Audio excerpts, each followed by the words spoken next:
When your plan to move to Italy is almost clear and defined, now it's up to you to put everything into practice. So your agenda and calendar open in front of you, and now it's time to kick the domino effect into play. Considering the main rule of the 103 days that can potentially trigger your tax liability in Italy, people often shift and play with the date of arrival before or after July 1st of the tax year. And this looks like the best way to decide as a personal choice, as a personal behavior, even when you want to become a tax resident of Italy.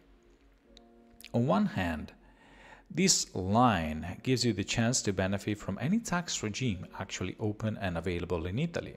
Let's assume that you're not sure if a certain tax incentive will still be there in 2025, for example. By moving before July 1st of 2024, you can enjoy the rules and exemptions as they are.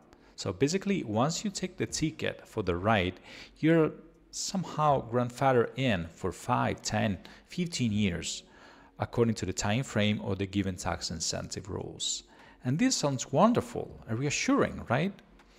On the other hand, making the big jump before July 1st, still following this strict 150 days rule, cuts every other option from the table. Anything happening tax-wise from July 2nd onwards shouldn't be applied on your specific case, even if it may work better for your personal income and finances. Flip side, it will bring all of your tax data working retroactively from January 1st of that year, let's assume 2024, to the Italian Review Agency. And this could, depending on your personal circumstances, lead to one-way only decisions. Let's say, for example, you're a business owner about to retire from work, hoping to belong to the 7% community.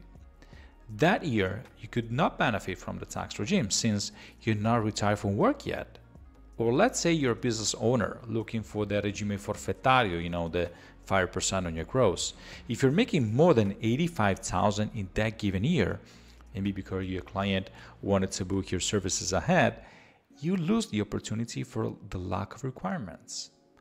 A couple of notes for you to remember before moving forward. Number one, moving your tax residency to Italy involves way more than just picking a random date. It may require you to sign a lease, register to the anagrafe, change your legal domicile, getting hired by another company, maybe Italian, and so on. According to the new definition of tax residency, following from Article 2 of our tax code, by the way, the real shift happens only after taking into consideration all these things just listed. And it's a good way to put some flexibility in your plan. Number two, you cannot predict your own future. Simple. If your plan in Italy should start by, let's say, July 1st, you're missing the big point. The big plan starts at midnight of December 31st of the previous year.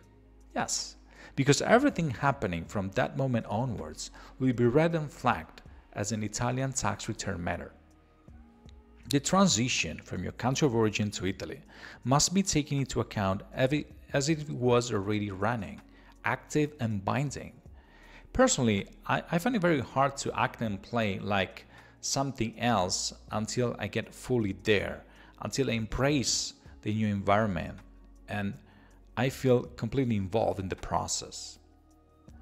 Selling your property abroad, optimizing your retirement accounts, shifting your investments, and so on would be double trouble, since you should now play on two tables at the same time. Moving before or after July 1st is not a matter of tax residency only.